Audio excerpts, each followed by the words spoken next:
ఆ, పుస్తక సువార్త 15వ అధ్యాయము 16 వచనము చదవాలని ఆశపడతా ఉన్నాను.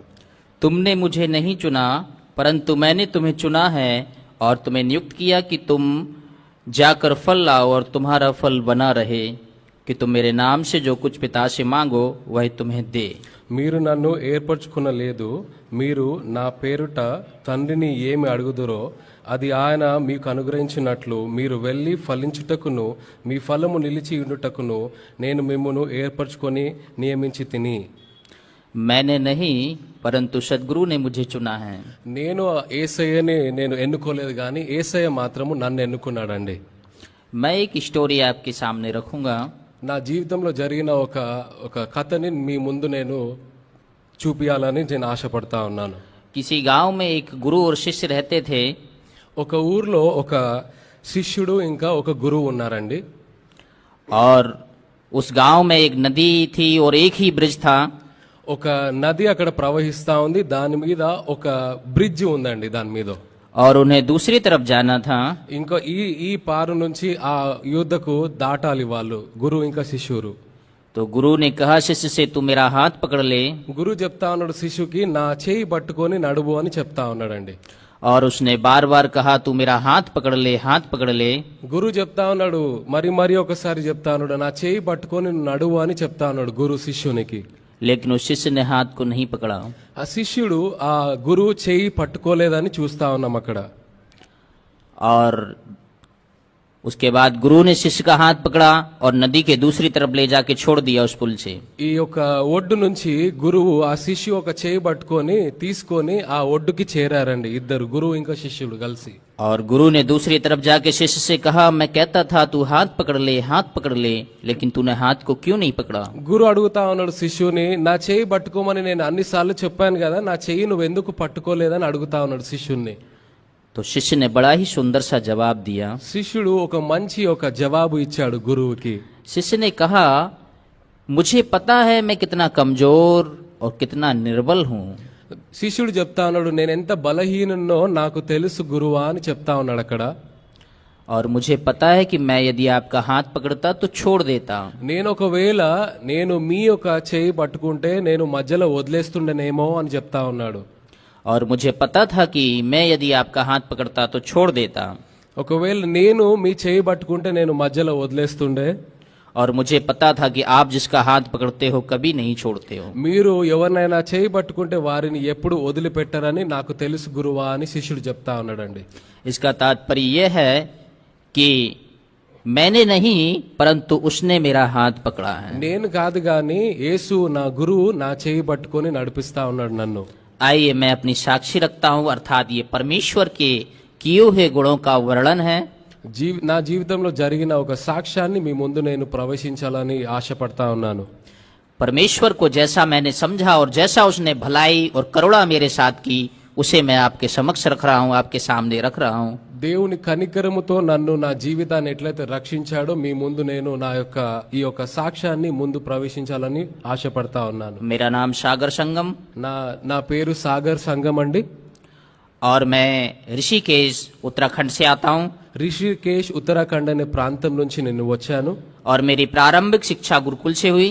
నా యొక్క ప్రారంభ శిక్ష స్కూల్ శిక్ష గురుకుల్ అనే పాఠశాల నుంచి ప్రారంభించబడింది. और मैंने आचार्य शांति कुंज हरिद्वार से किया।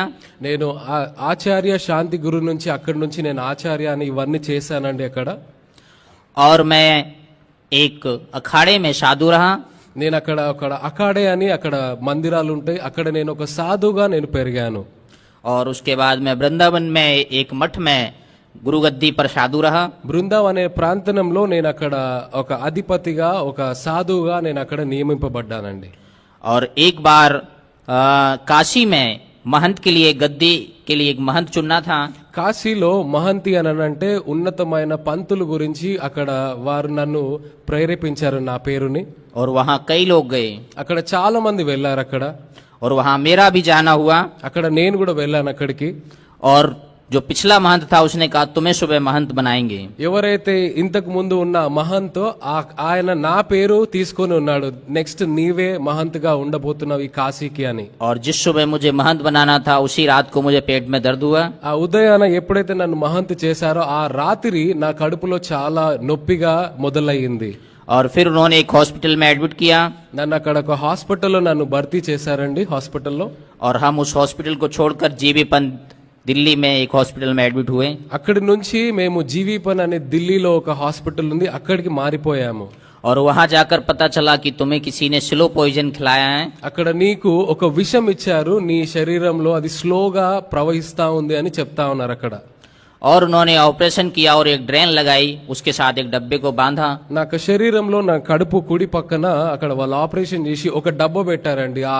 ఆ పాయిజన్ ఆ విషం ఏదైతే ఉందో బయటికి फिर రావడానికి. उन्होंने यहाँ से भी एक ड्रेन लगाई, उसके साथ भी एक डब्बे को बांधा। ఇంకా దాని పైన కూడా నా యొక్క ఎముకల దగ్గర అక్కడ కూడా ఆపరేషన్ చేసి ఇంకొక డబ్బా పెట్టారు. और यहाँ से भी एक ड्रेन लगाई, उसके साथ भी एक डब्बे को నా बांधा। హృదయం చోటు దగ్గర అక్కడ కూడా ఆపరేషన్ చేసి మూడవ డబ్బా పెట్టారు అక్కడ. और यहाँ से भी एक ड्रेन को लगाया, उसके साथ भी एक डब्बे को నా बांधा। ఎడమ వైపు కూడా ఆపరేషన్ చేసి అక్కడ కూడా ఇంకొక డబ్బా పెట్టారు, 4 డబ్బాలు. और मैं 4 ड्रेन और 4 डब्बों के साथ कहीं जाना आना होता था तो मैं जाता था। నేను ఎక్కడికి వెళ్ళినా గానీ ఆ డబ్బాలు నేను మోసుకుంటూ అక్కడ డ్రైన్ అయితా ఉంది, లోపటి నుంచి నా శరీరం నుంచి వచ్చింది, అదంతా అట్లనే పట్టుకొని నేను నడుస్తా ఉంటుండే అటు ఇటు ఎక్కడికి వెళ్ళాలన్నా. जब मैं हॉस्पिटल में था तो उस समय में एक नर्स आती थी हमसे मिलने और हमारा इलाज देखने। నేను హాస్పిటల్లో ఉన్నప్పుడు నాకు ఎక్సర్సైజ్ చేయడానికి ఇంకా తర్వాత క్లీనింగ్ చేయడానికి ఒక నర్స్ నా దగ్గరికి వస్తా ఉండే.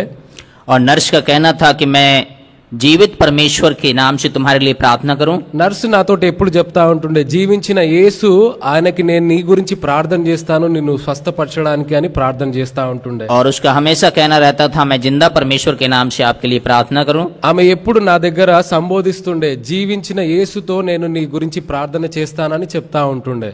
और हम उससे कह देते ठीक है। మేము ఎప్పుడు చెప్తా ఉంటుండే, సరే అమ్మా చెయ్యండి అని చెప్తా ఉంటుండే. लेकिन हमने अपने स्तर से जप तप यज्ञ व्रत మేము నా యొక్క జప్పు యగ్ ఇవన్నిటిలో నేను అన్నిటిలో ఉన్నప్పటికీ కూడా महामृत्युंजय जाप నేను ఆ మృత్యుంజయ ఆ యొక్క అభ్యాసం చేస్తా ఉన్నప్పుడు, काल सर्प दोष నేను నాగదోషము యొక్క అభ్యాసం చేస్తున్నప్పుడు इस तरीके की सारे अनुष्ठानों को करवाया ఇట్లాంటి యజ్ఞాలు అవన్నీ నేను చేపిస్తా ఉంటున్నాండి. और उससे कोई लाभ नहीं हुआ నాకు దాని నుంచి ఏది ప్రతిఫలము పొందలేదు.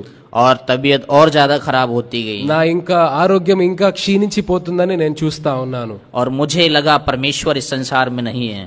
నిజంగా అప్పుడు నేను అనుకున్నాను దేవుడు ఈ లోకంలో లేడు అని నేను అనుకున్నాను. लेकिन एक चेले ने कहा चलो हम निर्बल बाबा के पास चलते हैं। నా యొక్క శిష్యుడు ఆయన చెప్తా ఉన్నాడు, ఇక్కడ ఒక నిర్మల్ బాబా ఉన్నాడు, ఆ నిర్మల్ బాబా దగ్గరికి మనం వెళ్దాము అని. और हम निर्मल बाबा के पास गए। మేమందరము మా యొక్క శిష్యులను పట్టుకొని నన్ను పట్టుకొని ఆ నిర్మల్ బాబా దగ్గరికి మేము వెళ్ళాము. और निर्मल बाबा ने कहा तुमने गन्ना कब से नहीं खाया। ఆ నిర్మల్ బాబా నాతోటి మాట్లాడతా, మీరు చెరుకు ఎప్పటి నుంచి తినలేదు అని అడుగుతా ఉన్నారు నన్ను. तुम्हारी कृपा गन्ने में रुकी हुई है। నీ యొక్క కృప ఈ యొక్క చెరుకు కట్టలో ఆగిపోయింది అని ఆ నిర్మల్ బాబా చెప్తా ఉన్నాడండి. और गन्ना खा लीजिए, 20 लोगों को गन्ना दीजिए। మీరు ఈ చెరుకు తినేసి ఇంకా 20 మందికి ఈ యొక్క చెరుకుని మీరు పంచితే మీ యొక్క కృప వస్తుంది అని చెప్తా ఉన్నాడు నిర్మల్ బాబా. मैंने गन्ने को खाया और 200 लोगों को गन्ने भी दिए। నేను ఆ యొక్క చెరుకుని తిని ఇంకా 200 మందికి నా శిష్యులు చెరుకుని పంచారండి. लेकिन उससे कोई लाभ नहीं हुआ। దాంతోటి కూడా ఏ ప్రతిఫలము లేదు. और मैंने मन में सोचा कोई परमेश्वर नहीं है और इस सृष्टि को बनाने वाला कोई नहीं है। నా మనసులో నేను ఆలోచిస్తా ఉన్నాను, నీ సృష్టికర్త ఎవరు లేరు, ఏ దేవుడు లేడు అని నేను ఆలోచిస్తా ఉన్నాను. मैंने इतना समय ऐसे ही बर्बाद किया నేను చాలా సమయము వృధా చేశానని నేను అనుకుంటా ఉన్నాను.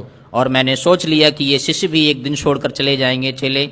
నా యొక్క శిష్యులు కూడా ఒక రోజు నన్ను వదిలిపెట్టి వెళ్ళిపోతారని నేను ఆలోచిస్తా ఉన్నాను. और ये मुझे छोड़कर जाए उससे पहले मैं छत से गिरने के लिए जा रहा था। వీళ్ళందరూ నన్ను వదిలేసే ముందు నేనే ఆ మేడమైకి వెళ్ళి అక్కడి నుంచి దుంకి చనిపోదామని నేను ఒక నిర్ణయాన్ని తీసుకొని ఉన్నాను. और मैं 4 लड़कों को लेकर के बिल्डिंग पर गया। నేను నా యొక్క 4 శిష్యులను తీసుకొని మేడపైకి నేను వెళ్ళాను. उनसे कहा मैं तुम्हारे लिए यहाँ बैठ के प्रार्थना करूंगा क्योंकि कल हम आश्रम जाएंगे। మనము రేపు ఆశ్రమం వెళ్దాము, నేను ఇక్కడ మీ గురించి నేను చివరి ప్రార్థన చేస్తాను అని వారి శిష్యులకు చెప్తా ఉన్నాను నేను. और जिस समय मैं उस छत से नीचे गिरना चाहता था तो मैंने एक आवाज को सुना। ఆ మేడ గది మీదకి వెళ్ళి నేను దుంకుదామని నేను ముందుకు వెళ్తుంటే నేను ఒక స్వరాన్ని విన్నానండి. मैं जीवित हूँ, तुझे कैसे मरने दे सकता हूँ? నేను జీవించిన దేవుడను, నేను నిన్ను ఎట్లా మరణించేస్తానని అడుగుతా ఉన్నాడు ఆయన. और मैंने पलट कर देखा, वहाँ कोई नहीं था. ఆయన వెనుకకి తిరిగి చూసినప్పుడు అక్కడ ఎవరు లేరు అని చూస్తా ఉన్నాను. मैंने काफी सोचा, उसके बाद ये निर्णय किया कि नर्स कहती थी परमेश्वर जीवित है. నేను అప్పుడు నర్స్ మాటలు గుర్తు చేసుకుంటా ఉన్నాను. నర్స్ చెప్తా ఉంటుండే, జీవించిన యేసు గురించి చెప్తా ఉంటుండే. और नर्स का परमेश्वर मुझसे बात कर रहा है. ఆహా, ఈ యొక్క నర్స్ యొక్క దేవుడు నాతోటి మాట్లాడుతున్నాడా అని అప్పుడు నేను అనుకుంటా ఉన్నాను. मैंने कहा, जब तू मुझसे कह रहा है कि मैं नहीं मरने दूंगा तो मैं नहीं मरूंगा.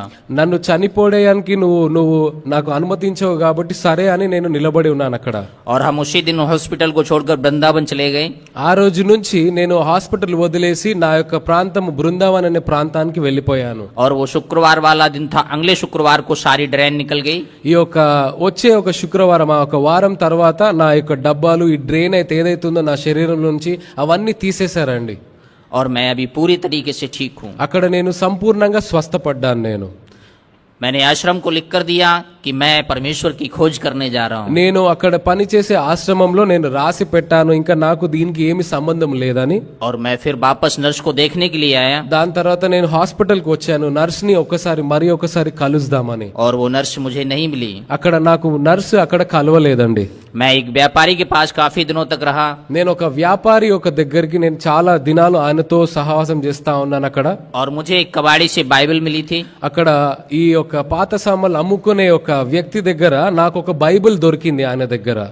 और मैंने कहा कि मैं बाइबल को पढ़ूंगा और प्रार्थना करूंगा, मैं कभी किसी से नहीं मिलूंगा. నేను ఆయనని అడుగుతా ఉన్నాను, నాకు ఈ బైబిల్ నాకు అమ్మేసేయి, ఇంకా నేను దాన్ని చదువుకుంటాను, ఇంకా ఎవరిని కూడా కలవను అని చెప్తా ఉన్నాను నేను. और जिस व्यापारी के पास रुका था, मैं उसने एक फोन ला के दिया. ఈ యొక్క వ్యాపారి చేసే ఆ వ్యక్తి దగ్గర నేను వాళ్ళ ఇంట్లో ఉన్నప్పుడు నాకు ఒక ఫోన్ తెచ్చిచ్చాడండి వ్యాపారి. और मैंने उस फोन में साधु जी का एक प्रोग्राम देखा. నేను ఆ ఫోన్ లో నేను యూట్యూబ్ చూస్తా ఉంటుంటే మన సాధు నిత్యానందన్ గారి వర్తమానం నేను చూస్తా ఉన్నాను ఫోన్. हम इस देश में कथा सुनने के आदी रहते हैं, कथा बहुत सुनते हैं. ఈ యొక్క దేశంలో చాలా కథలు మనం వింటా ఉంటాము. और मैंने उनकी कहानी को, उस कथा को सुना. ఆయన యొక్క జీవిత చరిత్రను నేను విన్నాను. और वो कहानी को सुना करके यीशु मसीह का मैसेज देते थे. ఆ జీవిత చరిత్ర నేను విని దేవుని యొక్క వాక్యము ఉపదేశము చెప్తుండగా నేను వింటా ఉన్నాను. और मैंने उसे सुना और मैंने कहा, ये साधु मेरे जैसा है. అయ్యో, ఈ యొక్క సాధు నాలాగానే ఉన్నాడు అని నేను అనుకోవడం, ఆలోచించడం మొదలు పెట్టాను. और दो लड़कियों ने 2 दिन में उनका नंबर दिया. నా దగ్గర ఇద్దరు సిస్టర్స్ ఉండే, వారిద్దరిని నేను సహాయం అడిగినప్పుడు 2 రోజులలో సాధు గారి నంబర్ నాకు తెచ్చిచ్చారండి. फिर हमने बात की, दीक्षा ली और सदगुरु के विषय में बताने के लिए निकल पड़े. నేను ఇంకా యేసులో నేను ఆయన స్వంత రక్షకుని అంగీకరించి ఆయన సువార్త చెప్పడానికి ఇంకా బయలుదేరాను నేను.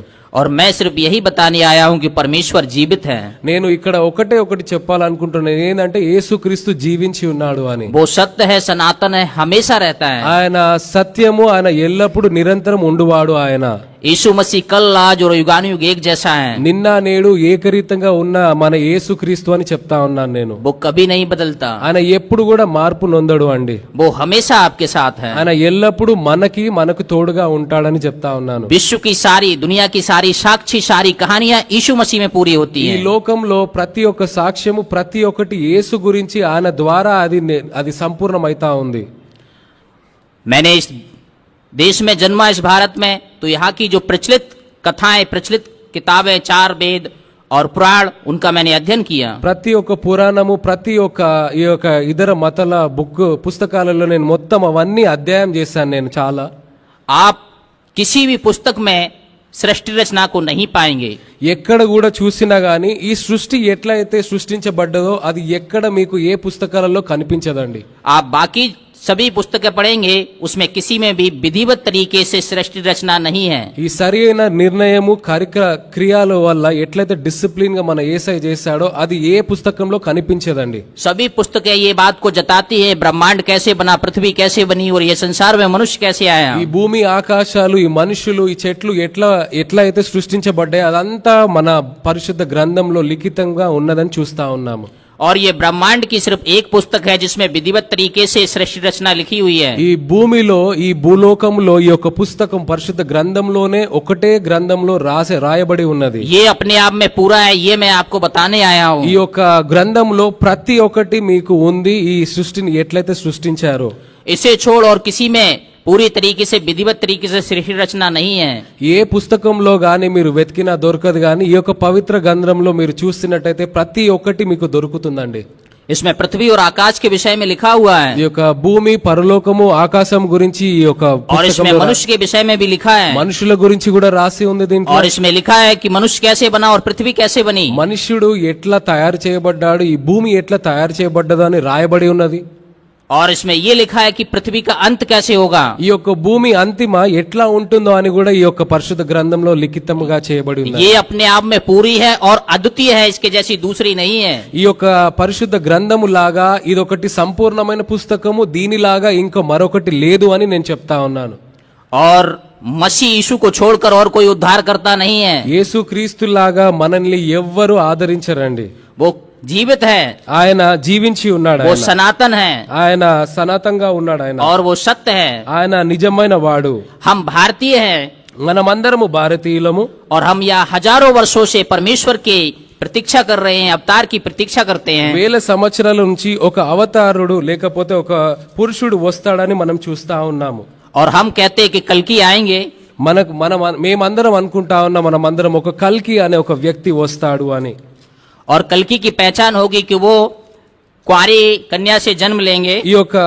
ఈ ఎవరైతే మన రక్షకుడు ఉన్నాడో ఒక కన్యకు జన్మిస్తాడని ఒక వాక్యం రాయబడి ఉన్నది. और हम ये कहते हैं क्योंकि सारे कथावाचक और सभी लोग कहते हैं कि क्योंकि जो भविष्य पुराण को पढ़ते हैं वो सभी कहते हैं कि कल्कि को मारने के बाद में उसे जमीन में दफना देंगे, लेकिन वो सुबह अपनी माँ का दूध पीते हुए दिखाई देंगे कब्र के ऊपर बैठे हुए। ఈ యొక్క వాక్యంలో రాయబడి ఉంది, ఈ యొక్క కల్కి అనే ఈ యొక్క పురుషుడు ఆయనని చంపేసి ఆయనని పాతిపెట్టి తిరిగి లేస్తాడని ఈ యొక్క వాక్యంలో రాయబడి ఉందని చూస్తా ఉన్నాము. अभी तक इस विश्व में कोई भी आया और उसने मृत्यु पर विजय प्राप्त नहीं की। ఈ లోకంలో చాలా మంది వచ్చారు గాని వాళ్ళు చనిపోయారు గాని ఆ మరణం మీద విజయం ఎవ్వరు కూడా పొందుకోలేదండి. यीशु मसीह मृत्युंजय हैं। యేసుక్రీస్తు మృత్యుంజయుడండి. आप देखेंगे उन्होंने मरियम से जन्म लिया ఆయన మరియ కన్యకు ఆయన పుట్టాడని చూస్తా ఉన్నాము. और वो मारे गए, गाड़े गए और तीसरे दिन जीवित हो उठे। ఆయన చనిపోయి పాతి పెట్టబడి తిరిగి లేచాడు మూడవ దినమున. जिस कब्र में थे वो अभी भी खाली है ఏదైతే సమాధి ఉందో ఆ సమాధి ఖాళీగా ఉందని మనం और చూస్తాం. उसी बात को हमारे ऋषि महर्षि कह रहे हैं। మా యొక్క ఋషి మహర్షి అదే వాక్యము చెప్తా ఉన్నారండి. उन्होंने एक श्लोक बोला, ఆయన ఒక శ్లోకం చెప్పాడండి. ఆయన लिंगम शेदेशिका हीना श्रमशुद्धारी सदूषका उच्चलापी सरो भक्षी भविष्यति जनोम। अर्थात जो अवतार आएगा उसका खतना हुआ रहेगा। ఎవరైతే ఆ అవతార పురుషుడు వస్తాడో ఆయనని చంపబడతారు అని చెప్పబడతా ఉంది వాక్యం. आप पवित्र शास्त्र में लूका की पुस्तक को देखेंगे, उसमें श्लोक अध्याय नंबर 2 का श्लोक नंबर 21 देखेंगे। లూకా రాసిన సువార్త 2వ అధ్యాయము 21వ వచనం చూద్దాము. जब 8 दिन पूरे हुए और उसके खतने का समय आया तो उसका नाम यीशु रखा गया, जो स्वर्गदूत ने उसके पेट में आने से पहले कहा था।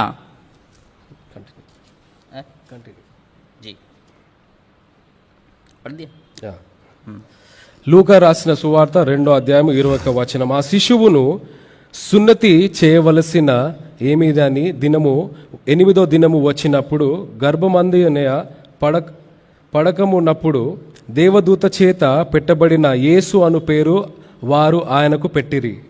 और भारतीय परंपरा के अनुसार यहाँ पर भी 8 दिन में ही नामकरण होता है। మన ఈ యొక్క భారత సంస్కృతిలో కూడా 8వ దినము పేరు పెడతారండి చిన్న పిల్లలకి. और शिखाहीनम सर्वशुद्धारी सदूष का शिखा नहीं होगी लेकिन बाल और दाढ़ी होगी। ఈ యొక్క వెంట్రుకలని ముడివేయరు గాని ఆ యొక్క సున్నతి నజరేతు అనే యేసు క్రీస్తుకి కత్తెర పెట్టకుండా గడ్డము ఇంకా ఈ యొక్క వెంట్రుకలు ఉంటాయని దేవుని వాక్యం సెలవిస్తా ఉంది. और आप देखेंगे यहूदी परंपरा के अनुसार वहाँ के जो नबी थे, యూదుల పరంపరలో వాళ్ళు ఈ యొక్క స్క్రైబ్స్, సద్దులు, ఫరిసీలు వీళ్ళందరూ ఎవరు కూడా కత్తెర పెట్టరండి వాళ్ళకి. उच्चलापी अर्थात ऊंची ऊंची आवाज लगाकर बुलाने वाला। వాళ్ళ స్వరము చాలా గంభీరంగా ఉంటుంది. आप सदगुरु यीशु को देखेंगे, वो एक पहाड़ पर बैठे हुए हैं మన యేసు క్రీస్తు కొండ మీద ఆయన కూర్చొని ఉన్నాడు.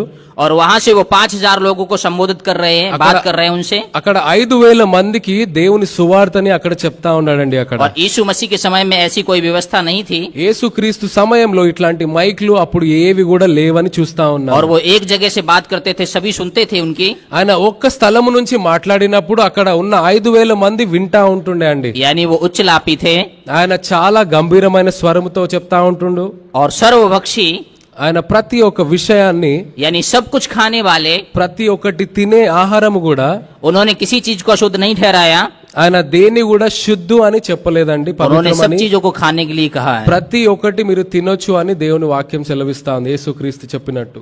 जिसकी आप इतने समय से प्रतीक्षा कर रहे थे, ఇన్ని రోజులు ఆయన గురించి మనం వెయిట్ చేస్తా ఉన్నాం కాబట్టి, लाखों वर्षों से या हजारों वर्षों से, ఈ యొక్క సంవత్సరాలు లక్షల సంవత్సరాల నుంచి చూసినట్టయితే वो 2025 वर्ष पहले आए 20-25 సంవత్సరాలు వెనకల మనం చూసుకుంటే ఆయన వచ్చాడని చూస్తా ఉన్నాము. और आकर के आपको उपदेश देकर चले गए, ఆయన ఈ లోకానికి వచ్చి మనకి సువార్తనిచ్చి వెళ్ళాడని చూస్తా ఉన్నాము.